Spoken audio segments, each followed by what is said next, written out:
Hello there everybody, this is Alex from Hardcore Guides, bringing you my guide for God of War Chains of Olympus on God difficulty. I struggled with trying to say that because it's been a little while since I've actually done any guides, and here I'm just checking to make sure that I'm actually on God very hard difficulty, because I have the problem where I sometimes don't think I'm actually on the hardest setting. So, of course, we started from new game, started from scratch. No costumes, none of that. We're going to play like as legit as we possibly can, and you might see some cutscenes pop up here and there, and the reason why is because the game allows me to skip a lot of them, so yeah. Oh, I forgot to say, this is part 1, entitled The Shores of Attica.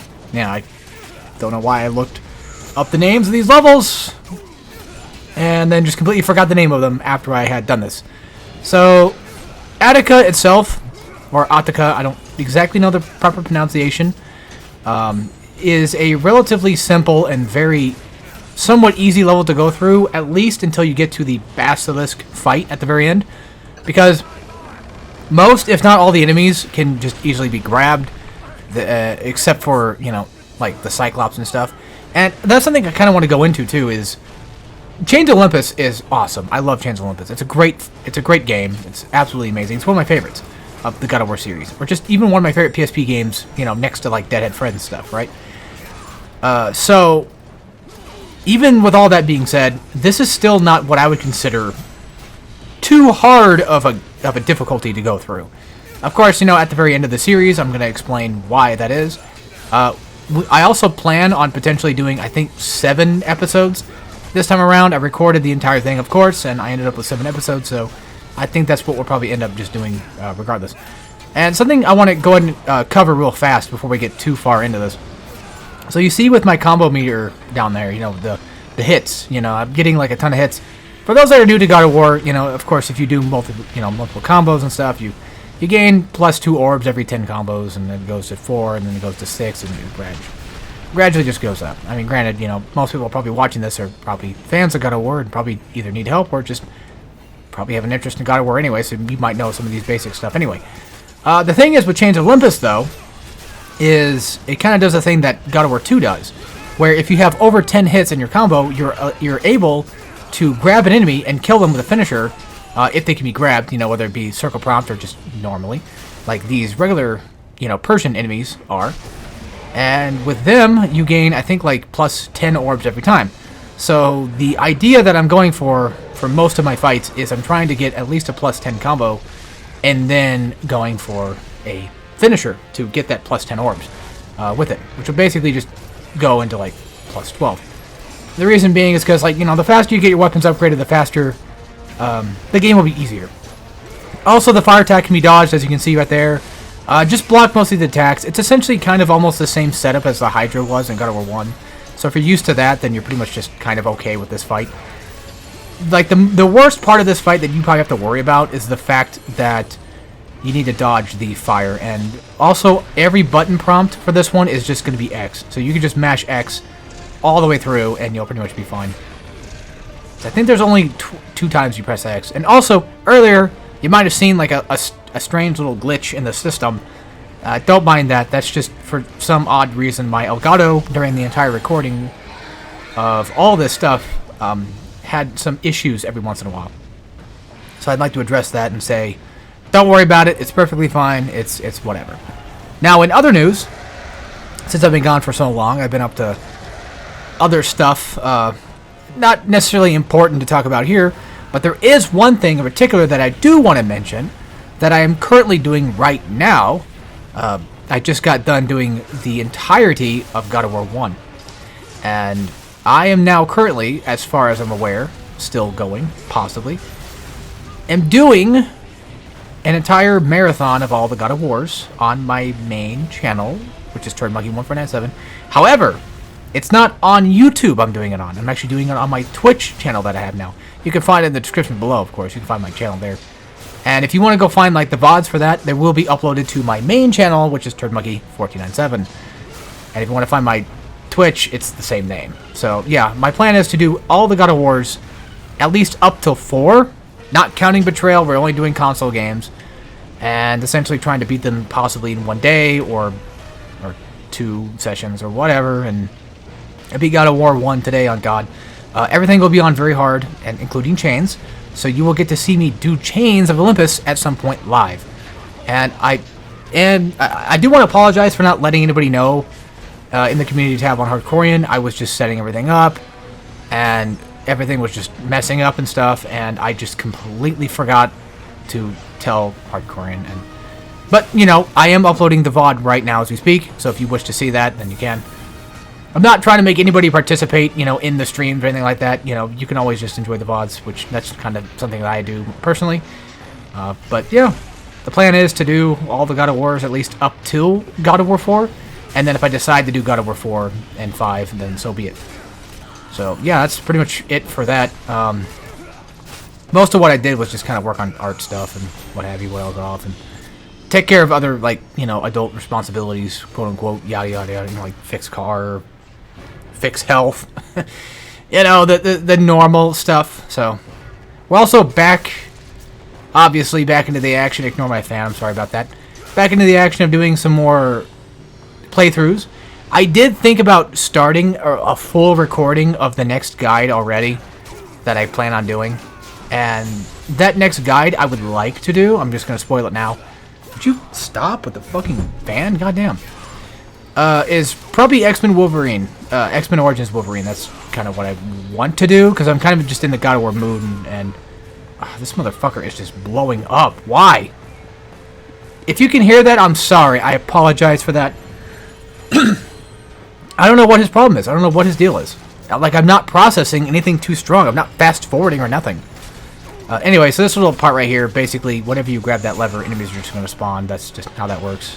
And then once you finally move it all the way around, you know, more enemies will spawn, but I say just take off.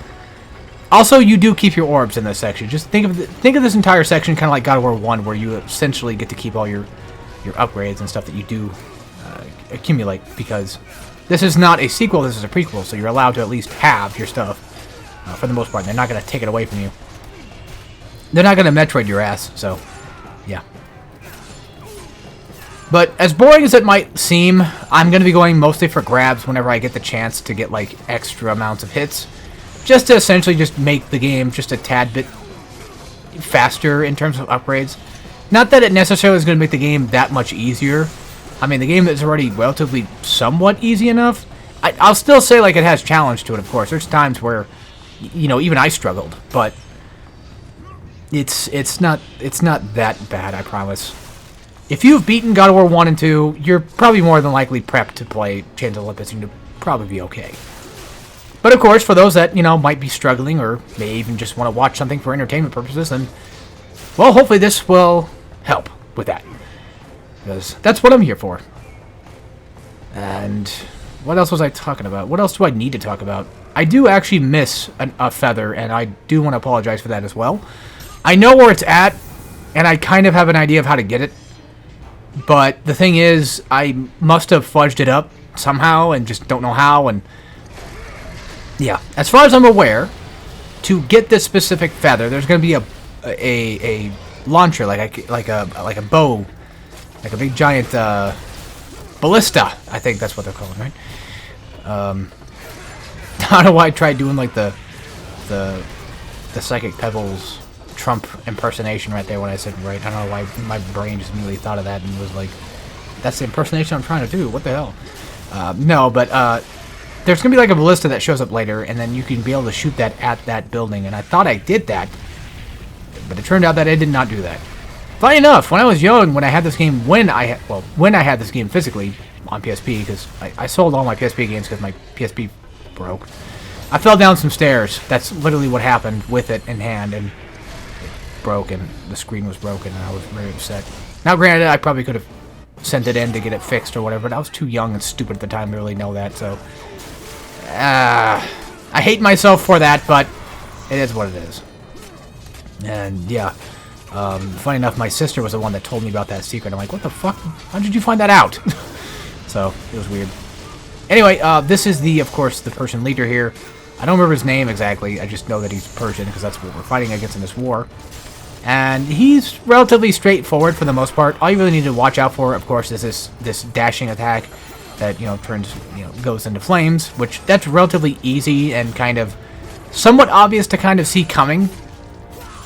But the other attack that you really need to be very careful of is his swipe attack that he does, where he just kind of just starts swinging wildly and hoping he can basically hit you. He doesn't swing wildly, but he throws his sword around like a couple of times. And yeah, something you can do, of course, while he's doing that is attack him head on. He might protect himself with a shield, but that's fine. Every once in a while, he'll do like a taunt. That's just a pretty damn easy way of just, beating his ass even harder. And then sometimes he'll use Efreet. That's what I think that's what I always call it, or Efreet. I don't really know the exact name of that either. But every once in a while, he'll actually use it. It's actually a pretty damn cool magic attack. I think some of the magic in Chained Olympus is pretty cool. I would go as far as to even argue that, in my personal opinion, I think the secondary weapons, outside of using the blades, I honestly think that the Gauntlet is one of the best, secondary weapons God of War has. Next to, God of War 3 weapons. Mainly, the Nemean Cestus and stuff. But that's just kind of mainly because I like big, bulky weapons that hit hard. Sort of thing. Also, you have free magic here, so you're free reign to use whatever you want. If you want to keep doing the same thing that I'm doing, where I'm just attacking guys and then just building up combo to go for a finisher and get that plus 10 orbs, you can always do that, of course. I'm not going to stop you. Something else that's great about God of War Chains is at least your upgrades go fast. Unlike in God of War 1, where it just goes on for fucking ever to be able to upgrade anything. But I'm mostly talking about God of War 1 a lot because I had just got done. I skipped the whole minigame because it's pointless just to watch me play it, but you can still see some titties if you look close enough, so for those that, wanted to see titties, there you go. They're kind of there. But yeah, that ballista right there is the only one I could find between you and that building and then afterward. So, as far as I'm aware, this should be the one that you have to use to kill it. Or to break the building. But I couldn't find the exact spot that you're supposed to make it face toward. So, that's the other problem. For those that might not also know, you can actually kick these down. It just stops the guys from coming up, but they'll eventually show up. And even if you were to try to potentially get infinite amount of kills on these guys, it's not going to work because, well, they just don't supply more orbs after a while. So as you can see, my plan here was okay, so it's facing the left. Maybe it'll actually go over there and hit something. And it looked like it did, right? But as far as I'm aware, see, I tried pushing in the middle too to see if it would lock there, but it didn't lock in. So my immediate thought was, well, that can't be the building. But if I'm not mistaken, sorry, my throat is so. God damn it! Sorry, I apologize for that. Okay, I guess I am mistaken because I also thought that maybe you have to shoot down the basilisk for this to work. But as you can see, the arrow itself just didn't go through. And I think what I'm messing up is I think there's another building to either the far right or to the far left you have to aim for. But either way, all you get out of it is just an extra eye. Yeah, I think you get a Gorgon eye. So I'm going to end up with more magic than health at some points. And granted, with this type of game, there's only 2, maybe 3 full health / magic upgrades you get anyway, so it's not like it's going to be that bothersome for too long. So I do apologize for those that are kind of like me and you'd rather just see your character have more max health than magic, if it came to it. And I understand, and it's a pain, but it's not super noticeable. I mean, after a while, it just kind of fades anyway, because you start collecting just enough Gorgon eyes to kind of make up for that, so still biggie. If there's anything else I missed that you guys kind of want me to talk about or talk over again, I'll have to probably say it in the comments, of course, but, just let me know in the comments if there's anything that you might want to let me know about, or, I mean, I already beat it, I know this game relatively well enough to be able to beat on God and all that stuff, and I know of secrets, for the most part. I'm just saying, if there's any, specific help that somebody might need, then, feel free to ask, of course.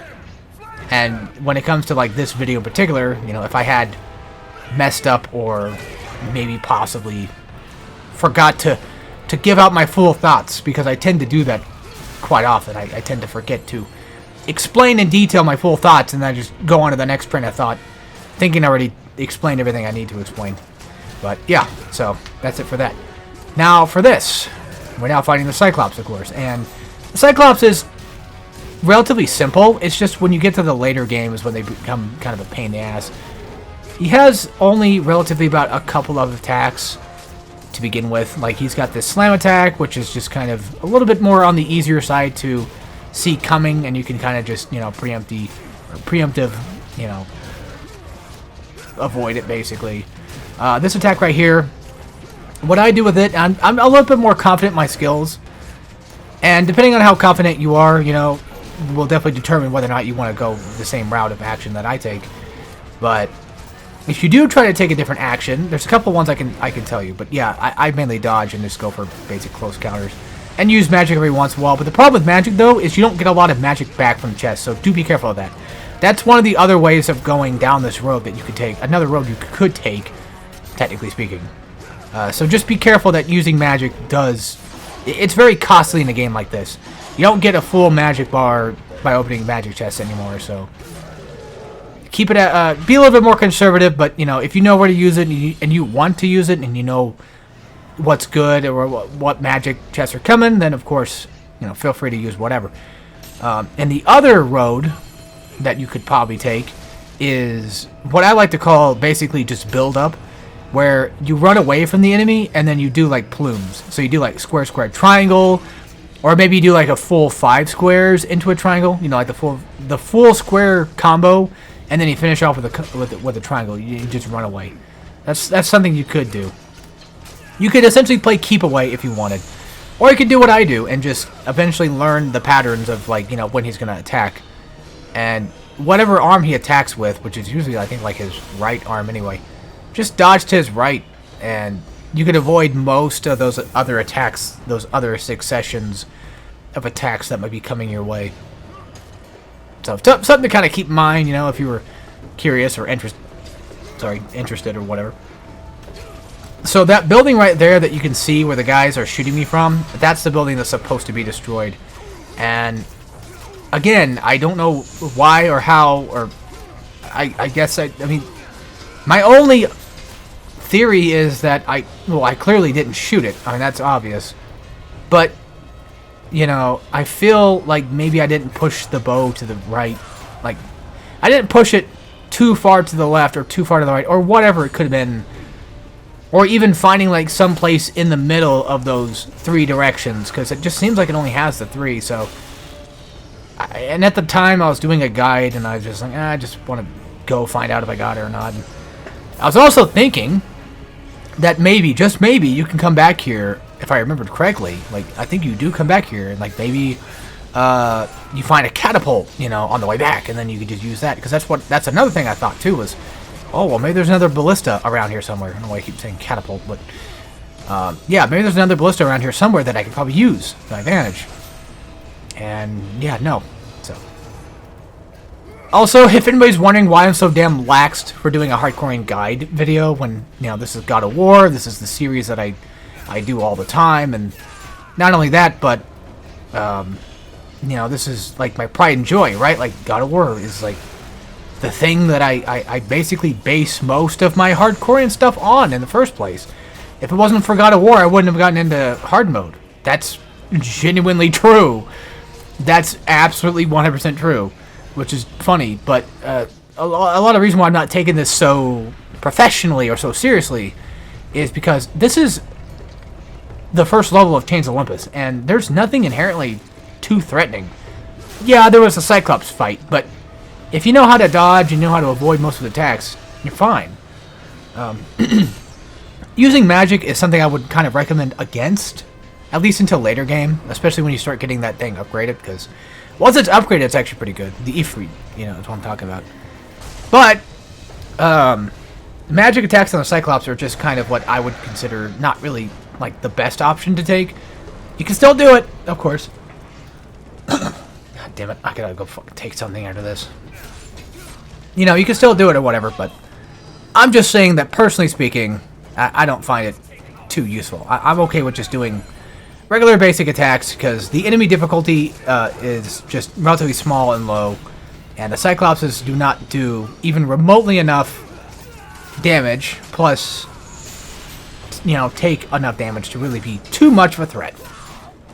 They can still kill you, of course. Anything can, but that's how I see it. But then again, you know, I also played this game so damn much to the point where, of course, you know, a simple Cyclops would be relatively nothing. A simple single Cyclops within a very open area is nothing.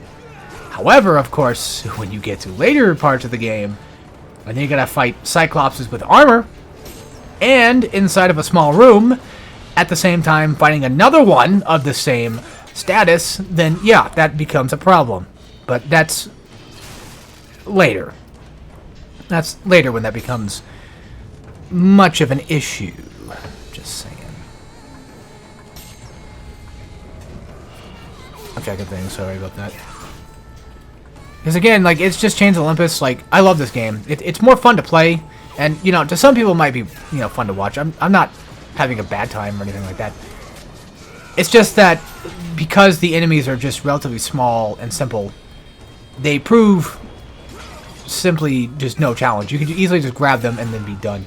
And again, you know, you can kind of see that as the same thing with, like, with the Hydra from God of War 1, where it's just, yeah, it's just relatively easy to go through. I mean, hell, I would even argue the Colossus fight is a bit easier to go through, just for this, for the fact of Kratos being a god and 2, you know. So, of course, you know, beginning levels are always going to be relatively simple. And something about this game I want to also make mention real quick is that Cyclopses and such, you know, enemies like that, they are going to have their own adaptive difficulty. They're going to get to a point where you get farther in the game and they're going to be a little bit more tankier. And that's not just because, like, oh, well, this is a different variation of that type. It's just straight up, they're just fucking more tanky, I guess. Although, maybe it probably could be a variation thing. But from what I understand, I don't think it is. I think it's just straight up, okay, this guy is now all of a sudden more tanky, deal with it. First thing I recommend upgrading, and I highly recommend upgrading your blades to level 2 at this point. Of course, if you're not doing like a no upgrade run or something. I mean, if you're doing a no upgrade run, then I don't know why in hell you're watching this, but, you know, you do you, of course. If you're watching this to help yourself, then I don't know what I'm going to help you with. Maybe how to not get hit by things, I guess? What things could be possibly coming around the corner to hit you? But then again, if you're doing an upgrade run, then most likely you probably already know how to play the game at that point, so I don't know, just ignore me. But anyway, I recommend having blades level 2, and the reason why is because the Basilisk fight would make it a little bit easier to go through. I promise. It makes it way easier to deal with. And out we go. Also, I hate to admit this, but I have to be honest. I died multiple times to this fight. Too many to count, to be honest. A lot of bullshit. Fire happened. The damn TV went out at one point because my house is made out of neural networks of fucking dog shit and duct tape. So, you know, bad things happen, and I got fucked over. So anyway, enough of that. Let's explain the fight itself. So basically, of course, you're attacking the head, and what I do is whenever he goes for the fire attack, which he does quite often, is I just jump and I just do the Cyclone. But make sure that you do the Cyclone at the very tip of your jump, because if you do it at the bottom, you could end up accidentally getting hit and then getting killed. Now, how to avoid the fire? This one's tough.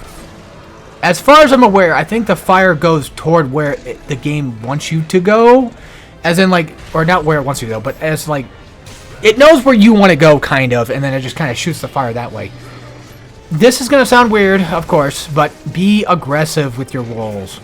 Try your best to get in as fast as you possibly can, and the fire should, in theory, be able to be avoided by that alone. By sheer aggression of just running up and, you know, going a little bit more diagonally every once in a while, changing your direction every once in a while, or just kind of watching what I do and seeing how I kind of maneuver. Maybe, you know, that might help.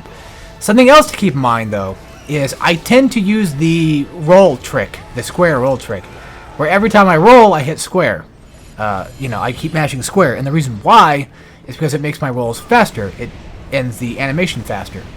Right now, I'm kind of doing it, sort of. Yeah, you can see I'm doing it right now. Like, I'm clearly rolling faster than this because I'm hitting square while rolling. And that's how that works. Don't stick to one side while avoiding the fire, though, because he could trap you in it, and then you could just get hit and you die. Because fire in this game is very, very dangerous. And, of course, you know, from then on, just stand your ground. If you get him down twice, the 2 tower things here, the 2 pillar things, you're basically done, and that's it for that. So, hope you guys enjoyed, and I will see you all next time for some more God of War. So, take care, everybody.